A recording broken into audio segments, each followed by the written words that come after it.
नमस्कार दोस्तों, मैं शत्रुघ्न और आप सभी का बेस्ट फॉर सक्सेस पर स्वागत है। आज जो हम लेकर आए हैं आपके लिए क्षेत्रफल, परिमाप और आयतन, जिसमें कि हम पीछे का क्लास टाइम डिस्टेंस खत्म कर दिए और आज सबसे पहले हम देखेंगे क्षेत्रफल, परिमाप और आयतन में बेसिक देखेंगे, तब फिर हम क्वेश्चन पर चलेंगे। जैसे सबसे पहले बात करें, हम ट्रायंगल का बात करेंगे, त्रिभुज का बात करेंगे। त्रिभुज में कई प्रकार के होते हैं, कितने प्रकार के होते हैं, और ये आपका क्लास चल रहा है बिहार सिविल कोड के लिए most important chapter wise chapter. और ऐसा कोई जरूरी नहीं है कि आप सिर्फ बिहार सिविल कोड के लिए इस क्लास को ले सकते हैं, आप चाहे तो अदर क्लास के लिए भी ले सकते हैं। मैं आपको एक बार पुनः टाइम टेबल बता दूं, 7 AM पर आपका लाइव हिंदी की क्लास चल रहा है और 9 AM पर यह क्लास जो अभी देख रहे हैं आप, ये 9 AM पर डे चलता है। और वहीं मोस्ट इंपोर्टेंट आपको रीजनिंग की क्लास 11 AM पर कराई जाती है। और यदि आप चाहते हो बिहार सिविल कोड के लिए पिछले ईयर्स के विभिन्न प्रकार के प्रश्न जो पूछे गए हैं उनमें से हैं, आप जो है दोपहर के 2 बजे पर डे लाइव जुड़ सकते हो मेरे साथ। तो चलिए हम देखते हैं आज की क्लास में कुछ हम बेसिक करते हैं। जैसे हम बताएं कि आपको ट्रायंगल त्रिभुज के बारे में हम बात करेंगे मेरे डियर साथियों। आप यहाँ से ध्यान से समझने के लिए कोशिश करना है। त्रिभुज का बारे में बात करेंगे। त्रिभुज देखो, एक त्रिभुज आप सभी जानते हैं कि समकोण त्रिभुज होते हैं। ये समकोण त्रिभुज होते हैं। समकोण त्रिभुज का मतलब होता है कि एक कोण उसका 90 डिग्री बनेगा। समकोण त्रिभुज का मतलब होता है मेरे डियर साथियों कि एक कोण वह 90 डिग्री का बनेगा। यदि मान लो ये कोण 90 डिग्री बना, मान लेते हैं, देखो ये ए है, बी है और ये सी है। आप यहाँ पर थोड़ा सा ध्यान से समझने के लिए कोशिश करेंगे, ठीक है। और ये नीचे वाले बात करें, नीचे वाले आपका हो जाता है आधार। नीचे वाले आपका मेरे डियर साथियों आधार कहलाता है। और ये जो ए बी आपको लंबवत दिख रहा है, परपेंडिकुलर, जिसे बोलते हो लंब, इस वाले टर्म को हम लंब बोलेंगे। और ये देखो ये एसी जो आपका हो गया हाइपोटेनवस, जिसे आप कहते हो कर्ण। एसी आपका बन गया हाइपोटेनवस, जिसे क्या बोलते हो, कर्ण बोलते हो। आप यहाँ से ध्यान से थोड़ा सा समझेंगे, यहाँ से कुछ 2 फार्मूला निकलेगा और इस फार्मूला पे आप ध्यान से समझने के लिए थोड़ा सा कोशिश करना है। अब देखो ये ए बी और बी सी जो आपको दिख रहा है, ए बी और बी सी ये तीसरे भुजा के योग के बराबर होते हैं। ए बी और बी सी जो हैं ये तीसरे भुजा के योग के बराबर होते हैं। इसी को एच से भी सूचित करते हैं, कर्ण को एच से सूचित करते हैं और लंब को पी से सूचित करते हैं। और आधार का बात करें, आधार को हम बी से सूचित करते हैं। इसी में से देखेगा आप 2 फार्मूला निकल के आ जाएगा। यह जो है आप एच स्क्वायर बराबर पढ़े होंगे, P square plus B square होते हैं। क्या होते हैं? एच स्क्वायर बराबर P square plus B square होते हैं। यानी कि यदि आप बड़ी भुजा ज्ञात कर रहे हो तो दोनों छोटी भुजा का योग कर देना है। यदि आपको ये एसी निकालना रहे और ये बड़ी भुजा ज्ञात कर रहे हो तो दोनों छोटी भुजा का क्या कर देना है, योग कर देना है।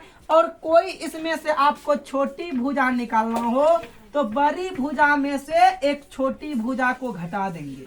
क्या करेंगे?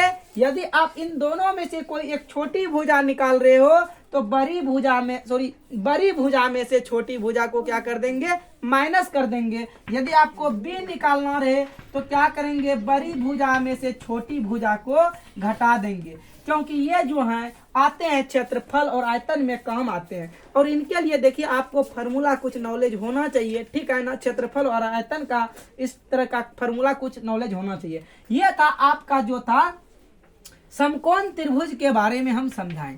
ये आपको समकोण ट्रायंगल के बारे में समझाएं। अब चलते हैं हम समबाहु ट्रायंगल के बारे में। आप देखेंगे यहाँ पर समबाहु ट्रायंगल का मतलब क्या होता है मेरे साथियों। समबाहु ट्रायंगल उस त्रिभुज को कहते हैं जिसकी प्रत्येक भुजा बराबर हो। समबाहु त्रिभुज को उस त्रिभुज को कहेंगे जिसके प्रत्येक भुजा बराबर हो एवं उनके साथ साथ प्रत्येक कोण भी बराबर हो, तो उसे हम कहते हैं समबाहु त्रिभुज। आप देखेंगे समबाहु त्रिभुज का मतलब क्या बोले, जिसमें से कि प्रत्येक भुजा बराबर होगा। समबाहु त्रिभुज का मतलब होता है समबाहु। सम मतलब देखो, सम मतलब सभी और बाहु मतलब भुजा। बाहु मतलब भुजा ने कि प्रत्येक भुजा जो आपस में होंगे बराबर होंगे। समबाहु त्रिभुज में प्रत्येक भुजा बराबर होंगे। यदि एक भुजा ए है तो इनके तीनों भुजा ए कहलाएगा। यदि एक भुजा ए है, इन ट्रेंगल का तीनों भुजा ए कहलाएगा। यदि इसका बाहु, बाहु मतलब भुजा, ये सभी आपस में भुजा जो है आपस में बराबर हैं, तो इनके कोण भी मेरे साथियों बराबर होगा। ये कोण भी साथियों बराबर हो जाएगा। मतलब कहने का मतलब हुआ कि देखो एक कोण यदि 60 डिग्री का होगा और ये प्रत्येक कोण 60 डिग्री का हो जाएगा। ये प्रत्येक कोण जो है 60 डिग्री का होगा, तब जानते हो कि ट्रेंगल के त्रिभुज यानी कि त्रिभुज के तीनों कोणों का योगफल जो होता है वो 180 डिग्री के बराबर होता है। यदि आप 60 60 60 इन तीनों को जोड़ते हो, यही आपका जो आ जाएगा 180 डिग्री के बराबर हो जाता है। ये समबाहु त्रिभुज का परिभाषा और उदाहरण है। अब इसके बाद आते हैं समद्विबाहु। समद्विबाहु मतलब देखो मेरे डियर साथियों क्या होते हैं। समद्विबाहु का मतलब यदि बात करें, समद्विबाहु मतलब इसमें से वैसे ट्रेंगल होंगे जिसमें से दो भुजा बराबर होंगे, इनके साथ साथ दो कोण भी बराबर होंगे। समद्विबाहु का बात करें, इसमें से देखिए मेरे डियर साथियों, समद्विबाहु, बाहु मतलब भुजा, द्वि मतलब दो और बाहु मतलब भुजा, इसमें से दो भुजा आपस में बराबर होंगे। दो भुजा आपस में क्या होंगे, बराबर। यदि मान लीजिए आपका ये वाले भुजा ए है तो ये वाले भी भुजा ए होगा, मतलब तब एक भुजा जो है आपका डिफरेंस हो जाएगा। एक भुजा आपका क्या हो जाएगा, डिफरेंस हो जाएगा। यदि आपका मान लीजिए ये कोण 75 डिग्री है तो ये भी कोण 75 डिग्री होगा। ये अब कुछ हो सकता है, एक अन्य कोण डिग्री हो सकता है। यानी कि दो भुजा यदि आपस में बराबर होंगे, इनके दो कोण भी बराबर होंगे। यह था आपका समद्विबाहु त्रिभुज का परिभाषा। देखना है वैसे त्रिभुज जिनके दो भुजाएं आपस में बराबर हो, वैसे त्रिभुज जिनके दो भुजाएं आपस में बराबर हो, उसे हम कहेंगे समद्विबाहु त्रिभुज। समद्विबाहु त्रिभुज यह यदि आप क्षेत्रफल, परिमाप और आयतन में ये चीज यहाँ पर पढ़ लेते हो तो आपको जब हम जियोमेट्री पढ़ाएंगे, ज्यामिति, उसमें जो है बहुत अच्छे तरीका से समझ में आएगा। अब देखो उसके बाद आता है समबाहु, समद्विबाहु, समकोण। अब देखो हम बात करें, एक होता है विषम बाहु ट्रेंगल। क्या होता है मेरे दोस्तों, विषम बाहु ट्रेंगल होता है। आप यहाँ से ध्यान से देखना है, विषम बाहु ट्रेंगल। अब विषम बाहु ट्रेंगल का मतलब क्या हुआ, सभी भुजा आपस में जो है कोई भी भुजा आपस में बराबर नहीं होगा। सभी भुजा का मान देखो मेरे साथियों अलग अलग हो जाएगा। विषम बाहु ट्रेंगल का मतलब हो गया कि सभी भुजा आपस में अलग अलग हो जाएगा, एक भी भुजा आपस में बराबर नहीं। यदि ए भुजा ए है तो ये बी हो जाएगा और ये सी हो जाएगा। वैसे त्रिभुज जिनके किसी भी भुजा आपस में बराबर नहीं हो, उन्हें हम विषमबाहु त्रिभुज कहते हैं। जैसे यदि इनके भुजा आपस में बराबर नहीं है तो इसका मतलब जो है ये हो गया, इनके कोण भी आपस में बराबर नहीं होगा। यदि इनके भुजा बराबर नहीं है तो इनका कोण भी आपस में बराबर नहीं होगा, सभी कोण भी अलग अलग बनेंगे। ये था त्रिभुज के बारे में। अब हम चलते हैं, अब देखेंगे आयत और वर्ग के बारे में और वृत्त के बारे में। चलिए आइए हम देखते हैं आयत और वर्ग के वृत्त के बारे में। चलिए मेरे डियर साथियों, अब देखेंगे हम वर्ग, आयत, वृत्त, ये तीनों चीज के बारे में समझेंगे। वर्ग है, आयत है, वृत्त है। अब सबसे पहले देखो वर्ग का हम बात करें, देखना है मेरे डियर साथियों, समझना है आपको। वर्ग का बारे में यदि हम बात करें तो वर्ग में आप जानते हो कि वर्ग में जो है प्रत्येक भुजा बराबर होते हैं। वर्ग में क्या होते हैं, प्रत्येक भुजा जो है आपस में बराबर होते हैं और भुजा के बराबर होने के साथ साथ इनके विकर्ण भी बराबर होते हैं। वर्ग में प्रत्येक भुजा के साथ साथ इनके विकर्ण भी बराबर होते हैं। यदि वर्ग का एक भुजा ए है तो प्रत्येक भुजा ए होगा। यदि वर्ग का एक भुजा ए है तो वर्ग में प्रत्येक भुजा जो होगा ए होगा। यदि देखो आप जानते हो कि वर्ग में प्रत्येक कोण 90 डिग्री का कोण बनाता है। वर्ग का बात करें, वर्ग में जो है प्रत्येक कोण 90 डिग्री का कोण यहाँ पर बनेगा। वर्ग का बात करें जो वर्ग में प्रत्येक कोण 90 डिग्री का कोण बनेगा। यदि एक कोण 90 डिग्री 90 डिग्री 90 डिग्री 90 डिग्री तो वर्ग के चारों कोणों का योगफल तो तब हो जाएगा मेरे डियर साथियों 360 डिग्री हो जाएगा। वर्ग में यदि एक कोण 90 डिग्री बनता है तो चारों कोणों का योगफल कहलाएगा आपका 360 डिग्री। तो यहाँ से आप ध्यान से देखना और इसका कुछ हम फार्मूला भी एक्सप्लेन करेंगे। अब देखो यहाँ पर क्या है, इस प्रत्येक कोण जो है यहाँ पर बनेगा इस तरह 90 डिग्री,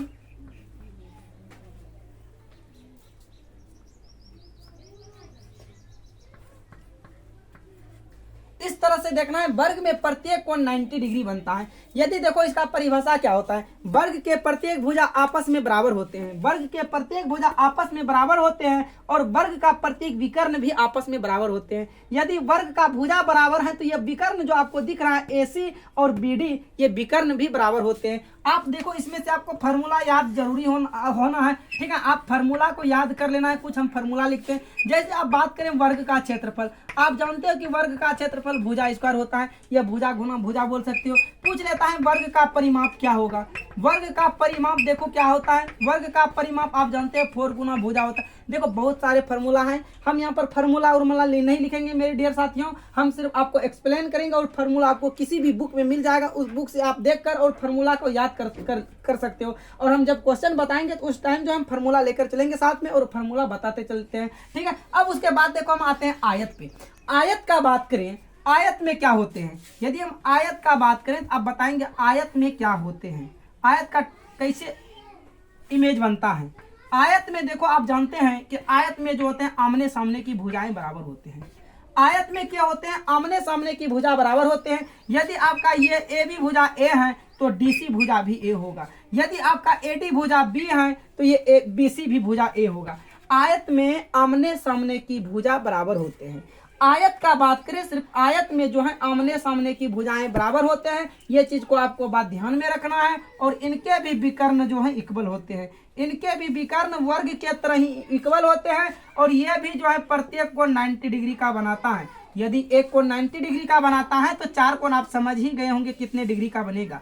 यदि ये कोण 90 डिग्री का बनेगा तो प्रत्येक कोण समझ गए होंगे, यदि 90 डिग्री का बन रहा है तो चारों कोणों का मिलाकर जो है वो 360 डिग्री का बनाएगा, सेम वर्ग के तरह। सिर्फ इतना सा इसमें परिभाषा चेंज होता है कि आयत में आमने सामने की भुजाएं बराबर होते हैं। आयत में जो है आमने सामने की भुजाएं बराबर होते हैं। अब देखो उसके बाद हम चलते हैं वृत्त के।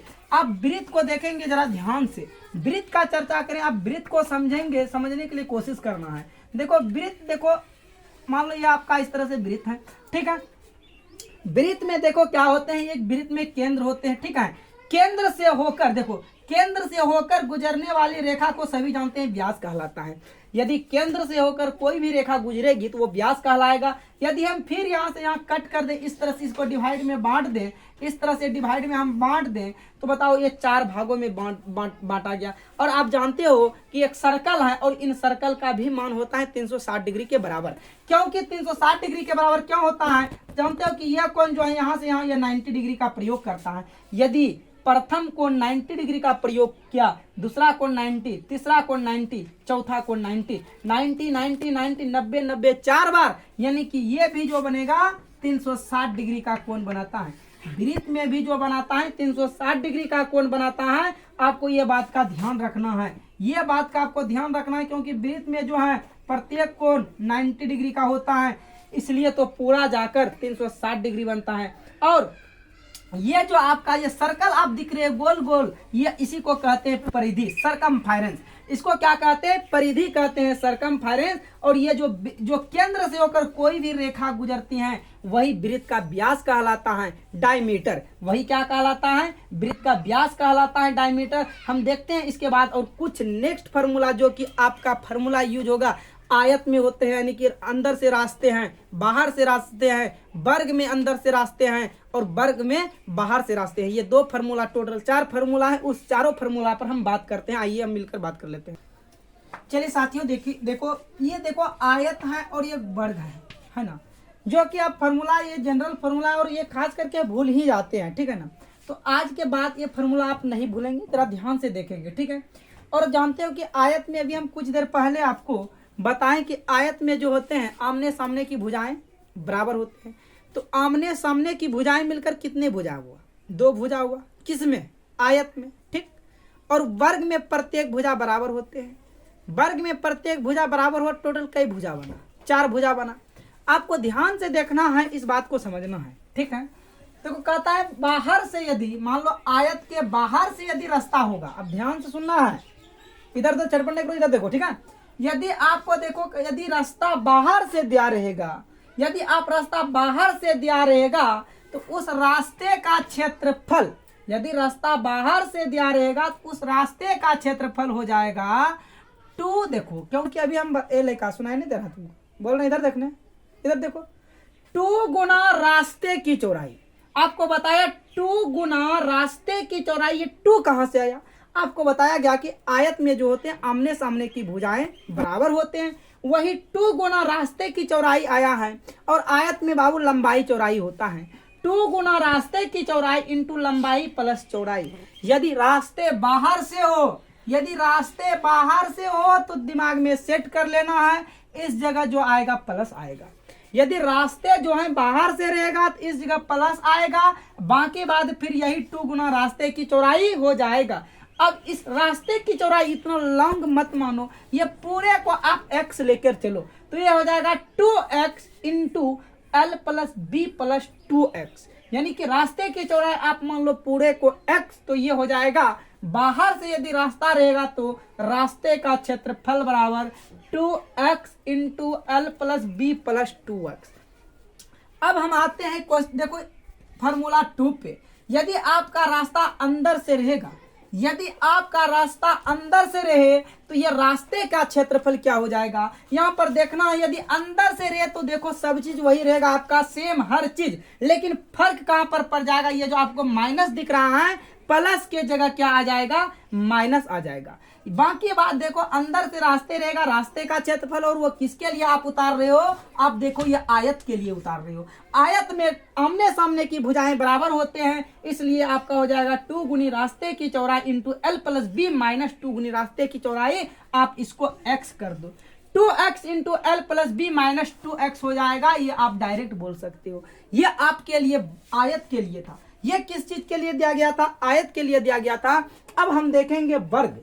वर्ग हम देखेंगे स्क्वायर के लिए। स्क्वायर में भी बाबू सेम कंडीशन होता है, आपको बताया, आपको अभी समझाया गया कि वर्ग में प्रत्येक भुजा बराबर होते हैं और इसमें से टोटल 4 भुजाएं बराबर होते हैं। इसलिए यहाँ देखो, यदि वर्ग बाहर से रहे, यदि देखो चाहे आयत बाहर से रहे या वर्ग बाहर से रहे, हमेशा जो यहाँ पर आएगा प्लस होकर आएगा। क्या होकर आएगा, प्लस होकर आएगा। अब बाकी बात देखो, बात करें रास्ते का, ये क्षेत्रफल जो होगा किसके लिए, वर्ग के लिए। ध्यान देना, ये किसके लिए, वर्ग के लिए रहेगा, तो ये हो जाएगा 4 गुना रास्ते की क्षेत्रफल। ये सर 4 कहां से आएगा, देखो मेरे डियर साथियों, ये 4 आते हैं, आपको समझा रहा हूं मैं बार बार कि वर्ग में प्रत्येक भुजा 4 होते हैं, वही यहाँ पर 4 आया। और आयत में आमने सामने की भुजाएं बराबर होती है, मतलब 2 भुजा बराबर होते हैं, वही 2 आ रहा है। अब यहाँ पर देखो, ये 4 गुना रास्ते का क्षेत्रफल इंटू ये भुजा। भुजा कहां से आया, आयत में लंबाई प्लस चौड़ाई होते हैं, आयत में लंबाई और चौड़ाई होते हैं, लेकिन वर्ग में कोई लंबाई और चौड़ाई नहीं होते हैं।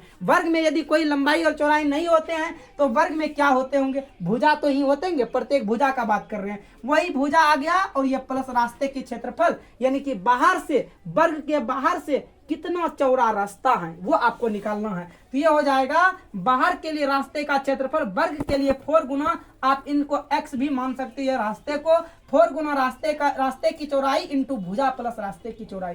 बस जस्ट इसका उल्टा कर देना है। यदि रास्ता अंदर से हो, किसके अंदर, वर्ग के अंदर, यदि रास्ते जो है वर्ग के अंदर रहेगा तो रास्ते का क्षेत्रफल हो जाएगा 4 गुनी रास्ते की चौड़ाई इंटू भुजा। तो आप समझ रहे हो, भुजा माइनस रास्ते की चौड़ाई, इनको आप x भी मान लो। ये आपका 4 जो 4 फार्मूला था, मोस्ट इंपोर्टेंट फार्मूला था, आपको हर फार्मूला जो है एक तरफ से करा दिए गए। और कुछ ऐसा फार्मूला है आपको देख लेना है, कोई भी बुक पलटाएंगे, यदि आप कंपटीशन का तैयारी कर रहे हैं तो आपको फार्मूला तो याद होना जरूरी है, और पहले से भी याद होगा। चलिए अब हम देखते हैं, पहले छोटा छोटा लेवल से क्वेश्चन करेंगे और देखेंगे किस किस टाइप से क्वेश्चन आते हैं। आइए हम क्वेश्चन के साथ मिलते हैं। चलिए मेरे साथियों, आप पहला क्वेश्चन देख रहे हो, आप जो हैं अभी कुछ देर पहले बेसिक किए, ठीक है।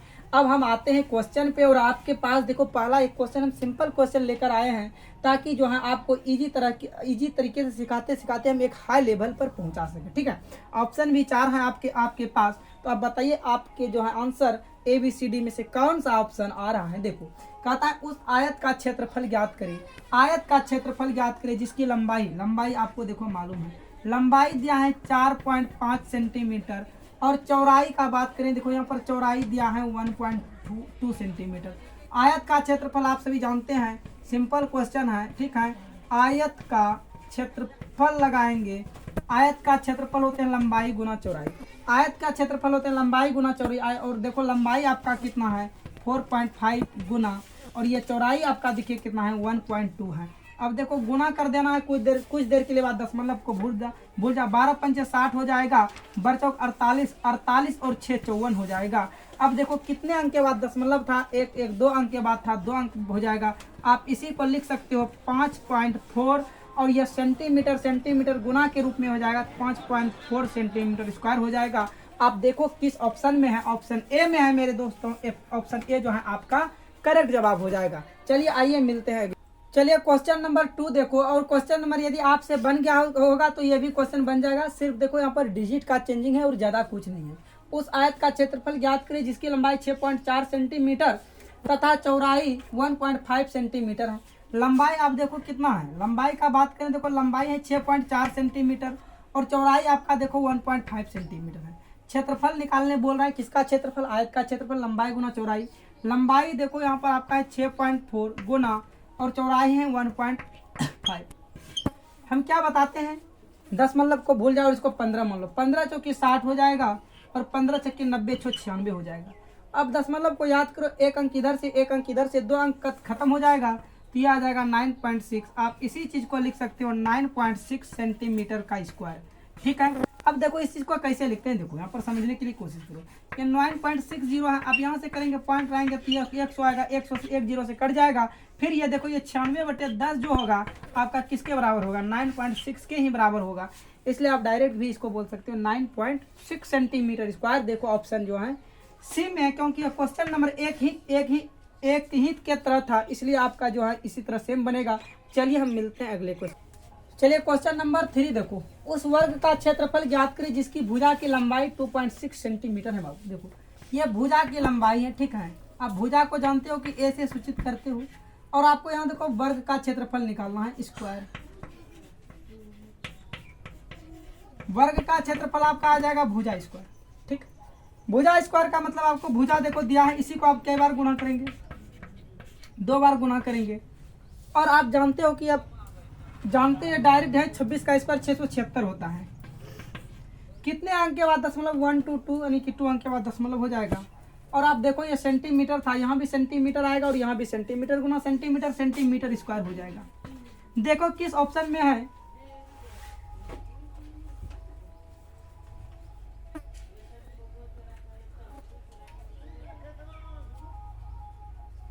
ऑप्शन देखो किस ऑप्शन में, ये ऑप्शन जो है इस ऑप्शन को इस तरह आप बना लो, इस तरह है ऑप्शन है ना, ऑप्शन में मिस्टेक हो गया है। ठीक है, तो ये आपका करेक्ट आंसर ऑप्शन ए हो जाएगा। ठीक है, ऑप्शन ए आपका सही जवाब हो जाएगा। आइए मिलते हैं अगले क्वेश्चन पे। चलिए देखिए मेरे डियर साथियों, क्वेश्चन नंबर आप 4 देख सकते हो। क्या कहता है, किसी वर्ग की भुजा 70 सेंटीमीटर है, उसका क्षेत्रफल और परिमाप ज्ञात कीजिए। आप देखो भुजा आपको दिया गया है, भुजा कितना है 70 सेंटीमीटर, और सबसे पहले बोला क्षेत्रफल, तो आप वर्ग का क्षेत्रफल निकालेंगे। वर्ग का क्षेत्रफल आप जानते हो भुजा स्क्वायर होता है, मतलब 70 का यदि आप स्क्वायर करते हो ये 4900 सेंटीमीटर स्क्वायर आ जाएगा मेरे ढेर साथियों।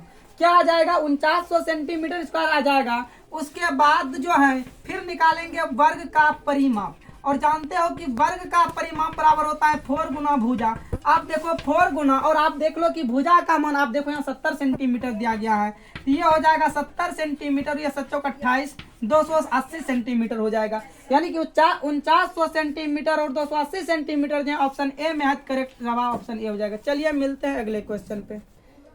चलिए डियर साथियों देखिए क्वेश्चन नंबर 5 जो है, और ये आज की क्लास का हम लास्ट क्वेश्चन लेकर आए हैं आपके लिए। ठीक है, तो बताइए इनका जवाब जो है क्या होगा, कमेंट बॉक्स में कमेंट करके बताइए। देखिए हम क्वेश्चन को पढ़ देते। देखिए कहता है, एक आयताकार खेल के मैदान की लंबाई तथा चौड़ाई क्रमशः 75 मीटर 20 सेंटीमीटर और 34 मीटर 80 सेंटीमीटर है। मैदान का क्षेत्रफल क्या होगा, आपको बताना है मेरे डियर साथियों। इसका जो है क्षेत्रफल क्या होगा आपको बताना है। देखो सबसे पहले यहाँ पर लंबाई का बात करें, यहाँ पर आपको ध्यान से समझना है। लंबाई का बात करें, ये देखिए ये 75 मीटर है, 75 मीटर और ये सेंटीमीटर में है। ठीक है, तो इस 75 मीटर को भी आप मेरे डियर साथियों कुछ देर के लिए सेंटीमीटर में बदल लेंगे। यदि आप इसको सेंटीमीटर में बदलेंगे तो 100 से गुना करेंगे, ये हो जाएगा 7500, और ये प्लस में 20 जुड़ जाएगा, तो टोटल हो जाएगा 7520 सेंटीमीटर। ठीक, अब देखो आपका बात करें ये चौड़ाई का बात करें, देखो चौड़ाई कितना दिया गया है। चौड़ाई आपका है देखो ये 34 मीटर और ये 80 सेंटीमीटर में है। इन मीटर को भी आप जो है सेंटीमीटर में परिवर्तन कर लीजिए, तो ये भी हो जाएगा 3400, क्योंकि 1 मीटर बराबर 100 सेंटीमीटर, तो 34 मीटर बराबर बोलो 3400 सेंटीमीटर होगा। यदि बात से सहमत हैं तो एस जरूर करना। अब देखो उसके बाद आपका आ जाएगा 80 और ये हो जाएगा 3480 सेंटीमीटर। ठीक, अब सिंपल क्या करना है आपको, इस खेल क्या कहते हैं, एक आयताकार खेल के मैदान, अच्छा चलो क्षेत्रफल निकालना है। अब मैदान कैसा है मेरे डियर साथियों, मैदान आपका जो है आयताकार है। यदि मैदान आयताकार है तो मतलब आयत का क्षेत्रफल निकाल देना है। आयत का क्षेत्रफल निकाल देंगे और यहाँ पर देखेंगे आयत का क्षेत्रफल होगा लंबाई गुना चौड़ाई। आप देखो साथियों, लंबाई है आपका 75, 20 और ये गुना हो जाएगा आपका 34, 80। अब थोड़ा सा यहाँ पर समझने के लिए कोशिश करना मेरे साथियों। देखो आपका ऑप्शन जो है मीटर में है, आपका ऑप्शन किस में है, सारे के सारे आपका ऑप्शन जो है मीटर में है। अब देखो इन चीज को जो है ये सेंटीमीटर में है, आप इनको भी मीटर में चेंज करेगा। और अभी 1 सेंटीमीटर, देखो 1 मीटर बराबर 100 सेंटीमीटर, तो यदि आप फिर इस 7520 सेंटीमीटर को मीटर में चेंज करेंगे तो आप 100 से डिवाइड करेंगे, ये वाला मीटर में हो गया, और इनको भी आप 100 से डिवाइड करेंगे तो ये भी मीटर में हो गया। मीटर गुना मीटर, मीटर स्क्वायर आ जाएगा। आप देखो ये 1 0 से 1 0, 1 0 से 1 0 कट गया, 1 0 से 1 0 कट गया। अब देखो ये 752 गुना 348 करते हो, यदि आप 752 गुना 348 करते हो तो ये आपका आ जाएगा 2919696 मीटर स्क्वायर। अपॉन में देखिए मेरे साथियों क्या 100, आपका 100 हो जाएगा। कितने अंक के बाद दशमलव होगा, तो देखो यहाँ पर 2 अंक के बाद दशमलव हो जाएगा, ये आपका होगा 2916.96 मीटर स्क्वायर हो जाएगा। आपका करेक्ट आंसर जो होगा 2916.96 मीटर, यानी कि ऑप्शन ए आपका क्या हो जाएगा, करेक्ट हो जाएगा।